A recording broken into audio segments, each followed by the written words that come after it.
우리는 수많은 소리를 듣고 있습니다. 또 올라가는 소리 들리시죠?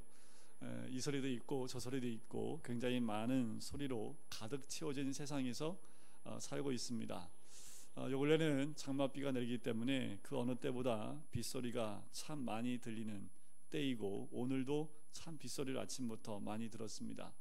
저는 이 비가 많이 내리면 하고 싶은 게 하나 있는데, 차 속에서 빗소리 듣는 게 참 좋아요.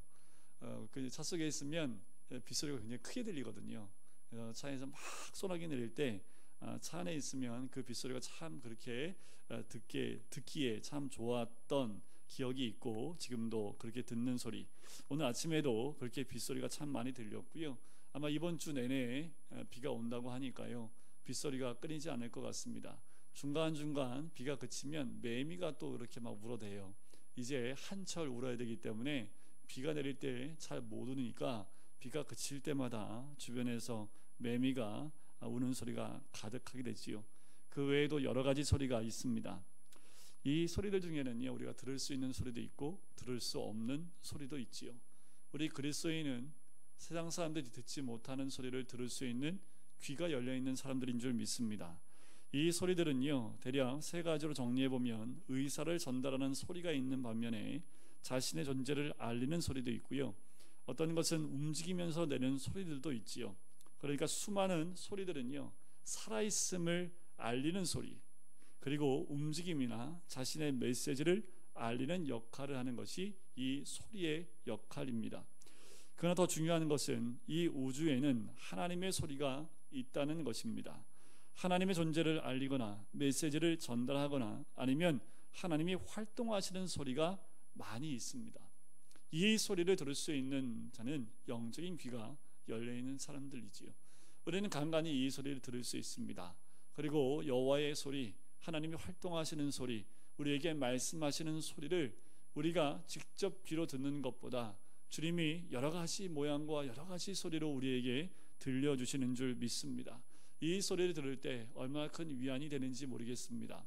오늘 본문에 나오는 이 다윗 왕은 자연의 소리를 통해서 하나님의 소리를 듣고요, 감사드리는 내용이 오늘 29편의 말씀의 내용입니다.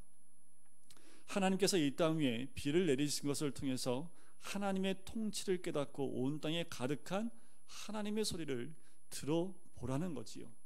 여러분, 이 귀가 저도 열렸으면 좋겠다는 생각이 들어요.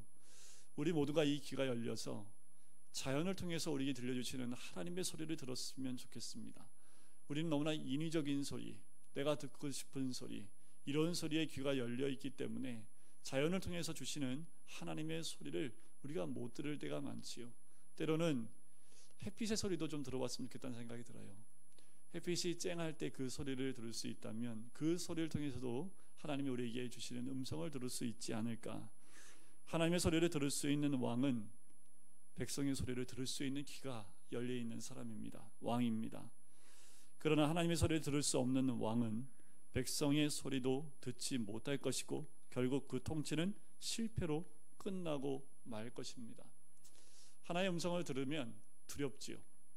그래서 백성의 소리에 귀를 들을 수밖에 없습니다. 열 수밖에 없습니다. 통치자가 백성의 소리를 못 듣는다는 것은 하나님을 두려워하지 않는다는 얘기지요. 그래서 우리가 날마다 대통령을 위해 기도할 때는 하나님의 소리를 들을 수 있는 대통령 될 수 있도록 기도하셔야 됩니다. 그가 하나님을 믿는 자이든 믿지 않는 자이든 그가 하나님의 살아계심을 인정할 수 있는 그 소리를 그에게 확 말해주셔서 하나님을 두려워하고 백성을 두려워할 수 있는 그 리더자가 세워져야지, 그래야지 이 땅 가운데 한 사람이 원하는 그런 나라가 아니라 하나님이 기뻐하시는 나라를 세우게 될 줄 믿습니다. 1절과 2절에 권능 있는 자들을 초청하지요. 여기서 권능 있는 자라는 무엇을 의미합니까? 세상에서 통치자로 뽑혀서 많은 권력을 가지고 나라와 국민을 다스리고 있는 사람들이지요. 근데 그 권력자들에게 뭐라고 얘기합니까? 1절에 영광과 능력을 여호와께 돌리고 돌릴지어다 라는 겁니다. 그 이유가 뭘까요? 이 세상의 모든 통치권은 누구에게 있기 때문이에요? 하나님에게 있기 때문에 그렇습니다. 그래서 영광과 능력을 여호와 하나님께 돌릴지어다 라고 얘기하는 거예요. 이 세상의 모든 통치권은 하나님께서 이 세상의 왕들에게 대여해 준 거죠. 빌려준 겁니다. 이 세상의 모든 것을 통치하시는 분은 우리 하나님밖에 없지요. 그런데 이 땅의 통치자들에게 그 통치권을 나누어 준 것뿐입니다. 물론 하나님을 모르는 왕들은 그 사실을 인정하지 않고 자기 자신의 능력과 통치권을 가지고 있다고 생각을 합니다. 물론 자칫 잘못하면 하나님의 종들도 세상적인 통치권의 개념을 가지기가 쉬워요. 자기는 왕이기 때문에 모든 것을 자기 뜻대로 할 수 있다라고 생각하는 거지요. 왜냐하면 세상 왕들은 다 그렇게 하고요. 그렇게 한다고 해서 누가 뭘 할 사람이 없기 때문에 그래요. 여러분들 사실 다윗 같은 왕도요, 그런 죄에 빠진 부분이 있습니다. 이스라엘 백성이 하나님께 율법을 받았던 레위의 말씀을 보면 왕이 지켜야 될 법이 있습니다. 은금을 많이 두지 말라고 했고요. 그리고 말을 많이 두지 말라고 했고요. 아내를 많이 두지 말라고 했습니다. 주의사항이었어요. 아직 왕이 생기기도 전에, 이스라엘에 왕을 세우시기 전에 하나님이 이미 모세에게 왕이 지켜야 될 왕법이 있었습니다. 그 가운데 하나가 아내를 많이 두지 말라. 근데 다윗은 아내를 많이 뒀어요, 안 뒀어요? 많이 뒀죠. 정략 결혼도 많이 했고요. 아내를 여러 명 두었습니다. 세상 왕들에 비하면 이건 문제가 되지 않아요. 세상적으로는 당연히 받아들여진다고 하더라도 하나님 앞에 갔을 땐 이것은 죄와 마찬가지입니다. 하나님의 종들은 세상적으로 죄가 되지 않는다고 해서 하나님 앞에서도 통할 수 있다고 생각하면 안 돼요. 하나님께서는 자기 종들에게 세상적인 기준과 잣대를 들여대지 않습니다. 하나님은 하나님 종에게는 도덕적, 율법적 말씀의 기준, 그것을 요구하고 계신다라는 겁니다. 말씀의 기준은 세상 기준보다 훨씬 그 위에 있습니다. 그래서 말씀의 기준에 따라 살아갈 수 있고, 하나님의 종이 말씀의 기준으로 살아간다면 이 세상 법과 그 어느 것 기준에도 걸릴 사람이 아무도 없습니다. 하나님의 종이라고 하는 하나님의 세운 리더자들은 분명히 세상적 기준보단 말씀의 기준에 있어야 된다는 거지요. 왕은 자기 지혜와 판단으로 세상을 다스린 것 같지만 실제로 한 나라를 이끌어가는 데에는 자신의 힘으로 통제할 수 없는 것들이 굉장히 많습니다. 수많은 변수가 많이 있다라는 거예요. 모든 백성의 왕의 권위를 인정해 주면 좋겠지만 왕의 권위를 인정하지 않는 사람이 나오면 한순간 나라가 엉망으로 돌아가 버리게 되지요.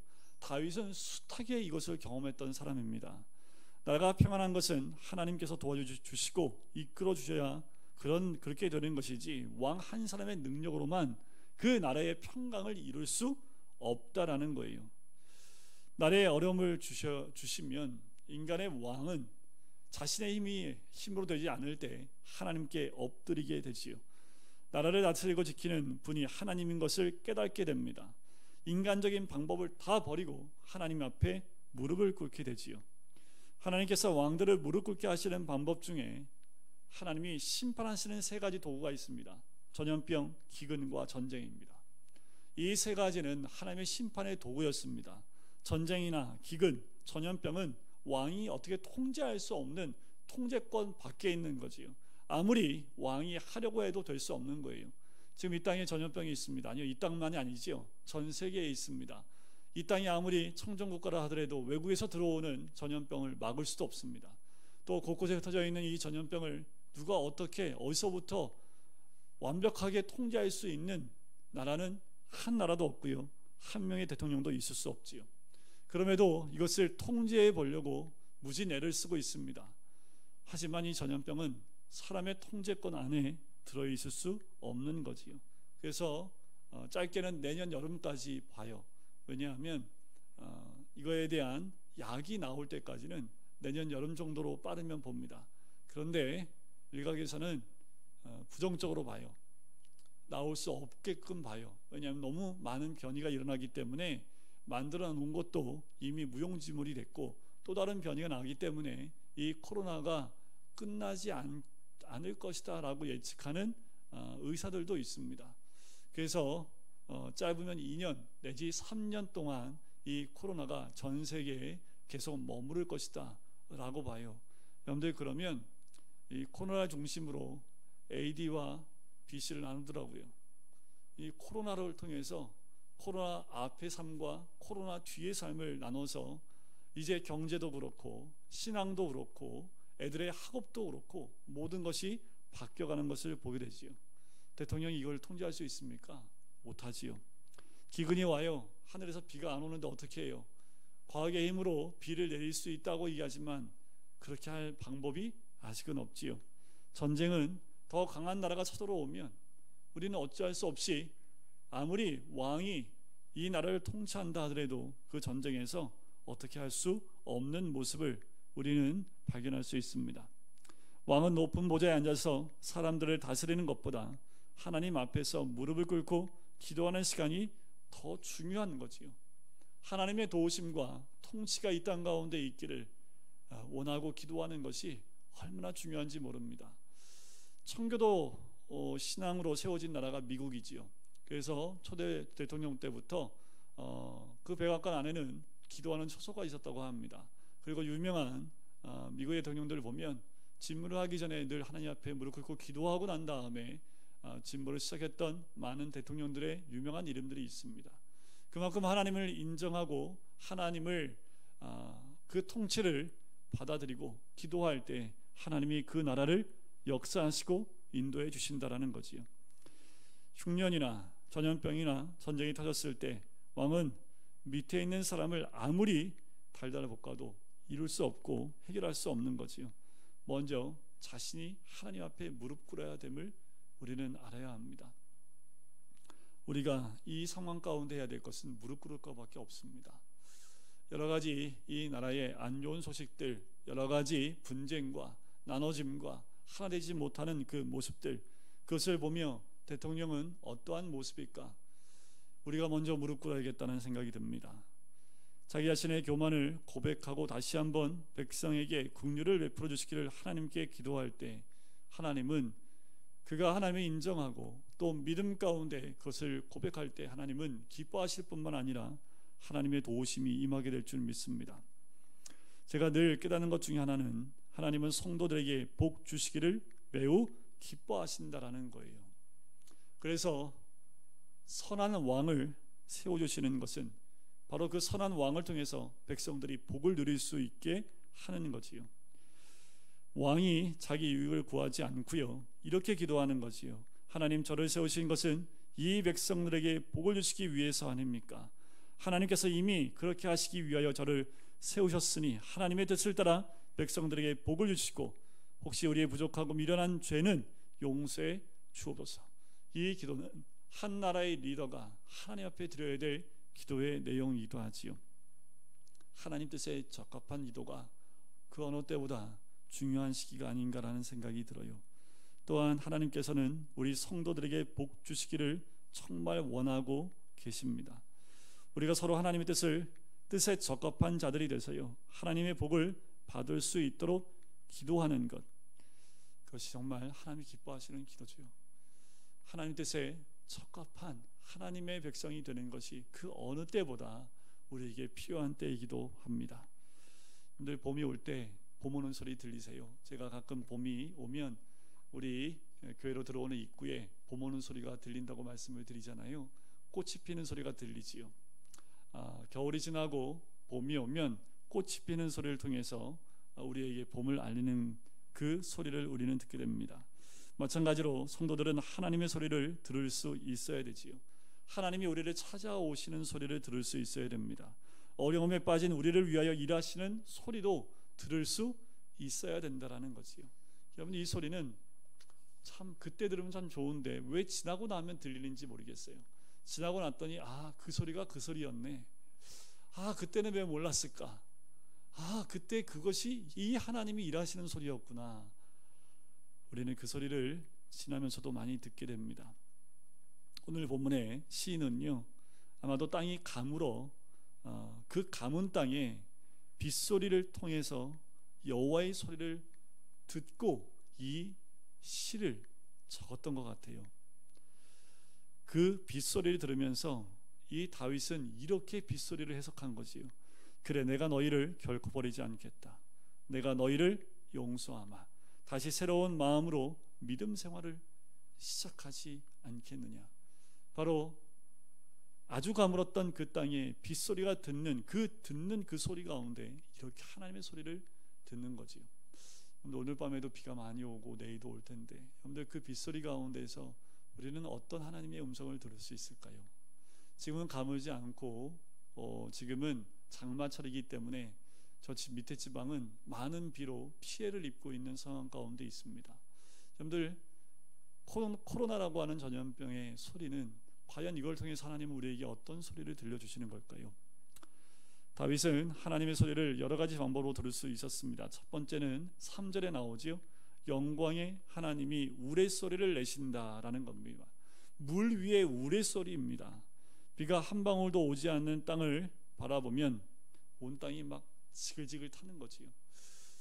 곧 옵니다. 이 땅도 8월달이 엄청 덥대요. 비도 안 오고 무지하게 덥답니다. 그리고 그 시간이 다른 해보다 좀 길 것이다라고 예상을 해서 아마 이번 주 지나고 나면 다음 주부터 무더위가 올 거라고 얘기를 해요. 비가 오지 않고 빛이 쨍하면 한낮 기온이 34도, 5도, 6도까지 올라가면 아스팔트에서 올라오는 그 열기 눈으로도 확인할 수 있지요. 비가 한 방울도 오지 않는 땅에서 올라오는 그 열기입니다. 마치 온 세상이요 프라이팬에 올라간 것처럼 불 위에 올라가진 것처럼 타들어가는 거지요. 그럴 때 지금 애는 그래도 낫지만 과거 다윗이 왕이었을 때는 방법이 없어요. 하나님 앞에 기도할 수밖에 없는 거지요. 간절함으로 기도하는 그 순간 하나님이 그 백성들에게 검은 구름, 그것을 허락하시는 겁니다. 구름과 함께 몰려오는 게 뭐예요? 우레소리입니다. 번개를 치고 또 천둥 소리가 치는 거지요. 비를 기다리는 사람들에게 그 우레소리가 얼마나 반갑고 얼마나 장엄한 소리인지 모릅니다. 다윗은 그 구름 위에서 구름을 몰고 명령하시는 하나님의 모습을 상상하는 것과 마찬가지이지요. 이스라엘 백성이 실패한 부분이 바로 이 부분이었습니다. 왜냐하면 가나안 백성들이 원래 살았던 가나안 백성들이 섬겼던 그들이 믿었던 그 우상이 뭐냐 하면 바알신입니다. 바알신은 농경신이에요. 그러니까 이 가나안 백성들은 농경이 기본 업이었기 때문에 이스라엘 민족은 원래 농경 사회가 아니었지요. 그러니까 농업에 그렇게 지식이 뛰어나지 않았습니다. 그런데 이 가나안 사람들은 그래도 농업의 전문가들이지요. 그들이 신뢰하는 신이니까 그들은 이 이스라엘 백성들이 가나안 백성들이 신뢰하는 바알신을 따르기 시작을 하지요. 하나님의 비를 주관한다는 것보다 하나님을 버리고 바알을 믿기 시작을 한다는 겁니다. 때로는 전문가의 소리를 들을 필요도 있지만 때로는 그 전문가의 소리가 하나님의 소리를 덮어버릴 수도 있습니다.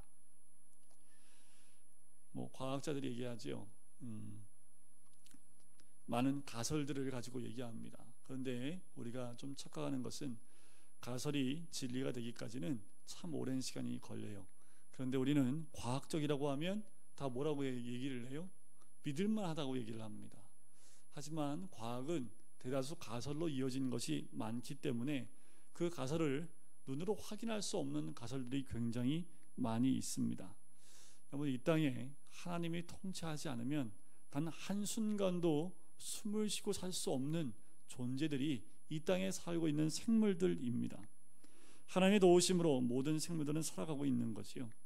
하나님이 돌봐주시지 않으면 여러분들 여름에 왜 이렇게 비가 많이 올까요? 겨울엔 왜 눈이 올까요? 때에 맞춰서 하나님 주신 그 자연의 변화들, 지금은 우리가 자연 환경을 분석하고 또 그것을 발견하면서 그 이유를 찾아가고 있었지만 다윗이 살고 있었던 이때에는 하나님의 도우심으로 보았고 또 하나님이 직접 그 땅에 인간들이 다스리지 않고 인간들이 먹이지 않는 모든 생물들을 하나님이 키우고 있다라고 보았고요. 지금도 마찬가지입니다. 우리가 키우지 않는 것들을 하나님이 키우시고 있는 것들을 보게 되는 거지요. 두 번째는 힘차게 쏟아지는 빗소리를 통해서 하나님의 소리를 들을 수 있는 겁니다. 4절에 보면 여호와의 소리가 힘 있으며 여호와의 소리가 위험차도다라는 거지요. 온 세상이 가뭄으로 말라 죽어가고 있는데 비가 오기 시작하는 거지요. 엄청난 빗소리와 함께 비가 막 쏟아지게 되면 그 빗소리는 굉장히 우렁찬 소리로 들릴 겁니다. 바짝 마른 그 땅 가운데 그 빗소리는 굉장히 풍성함을 느낄 만한 그 소리로 아마 귀한 하나님의 소리로 들리게 되지 않을까요? 하염없이 쏟아지는 빗줄기는 우리를 사랑하시고 위로하시는 하나님의 음성처럼 들릴 겁니다. 비를 간절히 원하는 곳에 이 비는 하나님의 사랑으로 느껴질 수밖에 없는 거지요. 그 빗소리가 얼마나 강한지 이제 5절에 보면 백향목을 꺾으시며, 백향목이 꺾어지는 소리가 나는데 그 소리까지 반갑다는 의미입니다. 그러니까 바짝 마른 그 땅의 나무들을 생각해 보시면 나무가 바짝 말라 있습니다. 조금만 쳐도 뚝뚝 부러질 만큼 완전히 말라져 있는 그 나무에 장대비가 쏟아지면 어떻게 될까요? 부러지게 되는 거죠. 제가 이제 군대에 있을 때 나무가 찢어지는 소리를 한번 들었거든요. 어떻게 나무가 찢어졌냐면요, 왜 이렇게 강원도에 눈이 많이 오는지 모르겠어요. 눈이 한번 왔는데 보통 눈 오면 저희가 군인들이 잠을 못 자요. 눈을 쳐야 되는데 그날 밤은 너무 눈이 많이 오니까 일단 무조건 자, 아침에 새벽에 하자 하고 자는데 정말 천둥 번개 치는 소리처럼 굉장히 큰 소리가 나더라고요. 모든 중대원이 다 깼어요. 봤더니요, 이만한 그 나무에 이게 가지도 아니고 줄기 있죠. 이 나무에 쌓인 눈의 무게를 못 이겨서 이 나무 줄기가 찢어지더라고요. 이게 잘린 게 아니라 찢어지는 소리가 나는데 이 소리가 어마어마하게 크게 들립니다. 자, 눈 무게를 못 견디고 나무도 찢어지는 소리를 내더라고요. 말라있는 나무들 가운데 굵은 빗줄기는 때로는 나무를 부러뜨리기도 하는 그 장대비가 될 수도 있는 거지요. 우리가 여기서 알 수 있는 것이 무엇입니까? 쏟아지는 비 가운데 다윗은 그 빗소리를 들으면서 이 모든 소리를 듣기 위해 홀로 나가 있는 다윗의 모습을 상상해 보았으면 좋겠습니다. 이 소리를 어디서 들었을까요? 아마도 다윗은 비가 오자마자 너무나 반갑고 하나님의 음성을 듣기 위해서 숲속으로 들어간 것이 아닌가 하는 생각이 들어요. 비를 맞으며 하나님의 음성에 귀를 기울이고 또 하나님을 더 깊이 묵상하고 있는 다윗의 모습을 상상해 볼 수 있습니다. 평소에는 별로 중요하게 생각하지 않던 그 자연현상 하나하나로부터 여호와의 소리를 듣기 시작하는 거지요. 최근에 며칠 전에 어떤 목사님이 큰 교회 목사님이신데 모든 걸 다 내려놓고 강원도에 있는 한 산속에 있는 작은 기도원을 찾아서 들어갔다는 이야기를 쭉 적으셨는데, 가보니까 참 그 안에서 여러 가지 벌레와 새소리와 여러 가지 그 소리 가운데 참 하나님의 귀한 음성을 들었다라는 고백을 했던 그 글을 제가 읽었습니다. 우리가 사회에 있다 보니까, 도시에 있다 보니까 숲속에서 그 비와 또 숲속에서 내리는 그 모든 소리들 우리가 잘 듣지 못하고 그 안에서 주시는 하나님의 음성을 듣지 못할 때가 참 많지요. 여러분들 알고 있는 헬렌 켈러라는 사람이 있습니다. 헬렌 켈러가 1시간가량 숲속을 산책하고 온 친구에게 물었답니다. 숲속에서 무슨 소리 들었어요? 물었더니 이 친구가 그랬대요. 무슨 소리를 들어? 아무 소리도 못 들었는데. 근데 헬렌 켈러가 바로 그랬대요. 왜 숲속에 있으면 새들이 있고 풀벌레들이 숨을 쉬고 있고 활동하는데 아무것도 보지 못했다는 말이 되느냐고. 숲속에는 조용하게 돋아나는 새싹도 있고 이 나무 저 나무 사이를 날아다니는 새들도 있고 수많은 풀벌레들도 있는데 어떻게 그 소리를 다 듣지 못하고 나왔냐라고 오히려 면박을 줬다고 얘기를 하더라고요. 여러분, 오늘 이 시편 29편 말씀을 우리가 함께 나누고 이제 집에 돌아가실 때는 좀 조그만 소리에 귀를 좀 기울여 보면 어떨까라는 생각이 들어요. 이후로 나가시게 되면 비가 올 수도 있고 아니면 비가 오지 않은 촉촉하게 젖어 있는 길을 걸을 수도 있습니다. 지렁이가 다닐 수도 있겠고, 여러 가지 소리를 들을 수 있을 텐데 그 소리 가운데 하나님의 음성을 들을 수 있는 복된 시간이 되었으면 좋겠습니다. 자가격리를 해보니까요, 조금 소리는 더 듣는 것 같아요. 여러분들, 때로는 우리 기도원에서 한번 자가격리 한 2주 정도 해보는 것도 유익하지 않을까라는 생각이 들어요. 그냥 방에다가 먹을 것만 넣어주고요, 2주간 동안 방에만 있게 한번 시켜보면 하나님 소리가 아마 굉장히 크게 들리실 겁니다. 다윗은 하나님의 은혜를 가볍게 생각하지 않기로 하지요. 그래서 가뭄 후에 비가 오게 되었을 때 비를 맞으면서 숲속에서 자연이 이야기하는 하나님의 소리를 들었던 겁니다. 그것은 하나님께서 다시 다윗을 믿어주는 소리였던 거지요. 6절에 보면 그 나무를 송아지같이 뛰게 하시며 레바논과 시련으로 들송아지같이 뛰게 하시도다. 자, 레바논과 시련이라고 하는데 이 시련은 헬몬산을 의미합니다. 자, 이스라엘, 지금 다윗이 있는 예루살렘에 비가 많이 와요. 근데 그 비의 축복이 어디에까지요? 레바논에까지, 그리고 헬몬산에까지 그 영향력을 끼친다라는 겁니다. 이스라엘 민족에게 축복의 비는 이스라엘 민족에만 축복이 아니라 다른 땅에도 임하는 축복의 시작이었다라는 거예요. 그래서요, 교회가 복을 받아야 될 이유가 여기 있습니다. 아브라함이 복이 됐던 이유는 아브라함으로부터 그 복이 나눠집니다. 그런데 그 복을 내가 받아 누리는 것보다 더 큰 복은 뭐냐 하면 그 복을 나눌 수 있다라는 거예요. 내가 누리는 복이 아니라 나눌 수 있는 복이 더 큰 복입니다. 교회는 하나님 주신 복을 나누는 교회가 되어야 됩니다. 교회는, 그리고 우리 모든 성도님들은 하나님께 받은 복을 나누고 흘려보내는 그 역할을 해야 되는 것이 우리들의 역할이지요. 7절과 8절에 보면 남쪽 끝에 있는 가데스 광야까지도 하나님 소리가 들리는 것이라 라고 나오지요. 이스라엘 자손은 자기들 땅에 비가 오는 것으로 만족하지 않고요, 이 비가 다른 모든 민족을 살리는 비가 되기를 원했다라는 겁니다. 광야에 비가 나면 뭐가 달라질까요? 광야에 생명이 있겠습니까? 그런데 비가 오면 생명이 살아납니다. 광야에도 비가 오면 새싹이 펴요. 광야에도 비가 오면 많은 변화들이 일어나고 생물들이 살아나는 것을 보게 돼요. 에휴, 뭐 되겠어? 아니요, 하나님의 비가 임하면 됩니다. 저 사람이 복음을 믿겠어? 하나님이 임하시면 믿음의 역사가 일어나는 거지요. 가장 중요한 것, 우리를 구원하기 위하여 부르시는 하나님의 음성만큼 더 귀한 복이 어디 있을까요? 이것은 복음의 소리입니다. 이 소리를 들을 수 있는 사람이 가장 복된 사람이지요. 우리는 언제 이 소리를 들을 수 있습니까? 내 몸이 연약할 때요, 질병에 있을 때요, 때로는 고통 가운데 있을 때요. 오히려 그때 하나님의 음성을 듣고 복음의 소리를 들을 수 있다면 그것이 진짜 복된 하나님의 음성 아닐까요?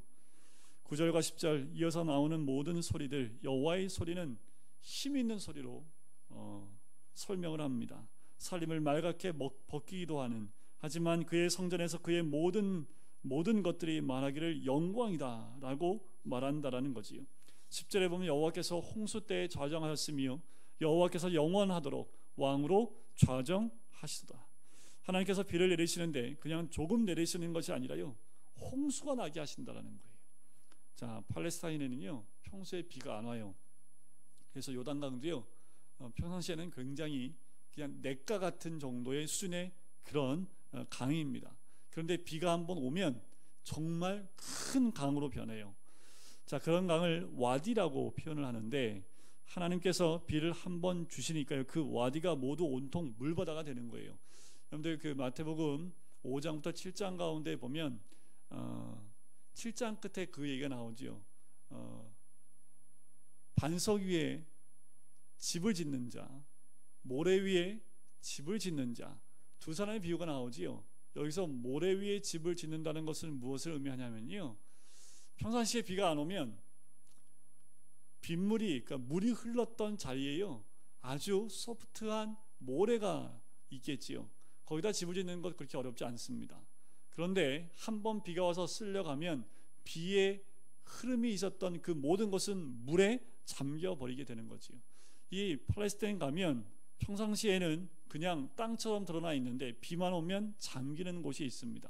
바로 이 큰 비는 바로 이 와디라는 그 모든 것을 물바다로 만들어버리는 것을 의미해요. 이것을 통해서 다윗은 다시 한번 하나님은 왕이시며 자기는 하나님의 신하라는 것을 깨닫게 되는 거지요. 자기가 하는 것은 하나님의 그 역할을 감당하는 그냥 신하 역할밖에 안 된다라는 거예요. 하나님은 한 번 임하시면 모든 것을 다 바꿔버리시는 능력의 하나님인 줄 믿습니다. 하나님께서는 이런 가뭄이라는 시련을 통하여 단지 비만 내리는 것이 아니라 다른 모든 부분에 이르기까지 복을 내리십니다. 11절 말씀이지요. 여호와께서 자기 백성에게 힘을 주시며 여호와께서 자기 백성에게 평강의 복을 주시리로다. 가뭄이 오고 비가 내리고 난 다음에 또 가뭄이 오고 반복되어질수록 더 단단해지고 더 강해지는 그 사람들을 보게 되지요. 고난이 오고 아픔이 온 다음에 회복되어지면 그 고난은 오히려 그 사람을 더 단단하고 튼튼하게 해줍니다. 나무가 봄, 여름, 가을, 겨울을 몇 번을 거치냐에 따라서 나무의 두께가 달라지고 튼튼함이 달라지는 것과 마찬가지입니다. 이 가뭄을 통해서 이 백성들이 여호와를 찾고 하나님이 주시는 그 비 가운데 그 은혜를 누리는 것, 여호와께서 자기 백성에게 힘을 주시며 평강의 복을 주시려다. 우리는 우리의 왕이 하나님이심을 절대로 잊으면 안 된다라는 거지요. 고난이 오고 시련이 오고 가뭄이 와도 그 하나님이 우리와 함께 계실 뿐만 아니라 그 주님께서 우리에게 강한 비를 허락하시고 다시 풍족하게 하는 평강의 복으로 채워주시라는 그 고백을 다윗은 하고 있는 거지요. 그 복은 바로 우리를 통해서 이 땅을 적시는 놀라운 복이 될 줄 믿습니다. 우리가 영적으로 참 메마른 시대에 살고 있습니다. 코로나도 한몫을 하고 있지요. 그리고 이 사회도 한몫을 하고 있습니다. 점점 죄가 이 땅을 덮고 있는 것 같은, 그래서 영적으로 깨어있지 못하면 성도들까지도 우는 사자와 같이 사단이 그냥 달려드는 것처럼 많은 성도들을 세상에 빼앗기는 시대가 되어지고 있지 않은지, 우리 그리스도인들에게 성도들에게 주신 이 평강의 복을 우리가 누리지 못하고 잃어버리고 있지 않은지, 우리가 다시 한번 주님 안에서 우리에게 부어주신 하나님의 은혜를 감사함으로 올려드렸으면 좋겠다라는 생각이 들어요. 지금 이 영적으로 가물 때 분명한 것은 하나님이 성령의 단비를 우리에게 분명히 허락하십니다. 그 성령의 단비가 내릴 때에 우리는 더 강한 하나님의 군사로 세워지게 될 줄 믿습니다. 그래서 지금 이 시기는 뭐 하는 시기라고요? 제가 광고 시간에 말씀드렸죠. 개인의 영성을 다지는 시간입니다. 말씀을 더 깊이 보시고 내일 한번 숲속 가실래요? 서울숲에도 한번 가셔서 빗소리 들으시면서 한번 말씀을 읊조려 보시기도 하고, 말씀을 가까이 하고 하나님과 깊은 대화할 수 있는 기도의 시간을 가져서 이 영적으로 쉽지 않은 이 시기에 하나님과 더 가까워지는 시기가 되었을 때 하나님의 단비가 우리의 심령을 채우게 될 줄 믿습니다. 평강의 복이 우리 모든 성도님들 가운데 임하시기를 주님의 이름으로 간절히 축원드립니다. 우리가 이 시간에 같이 기도하실까요?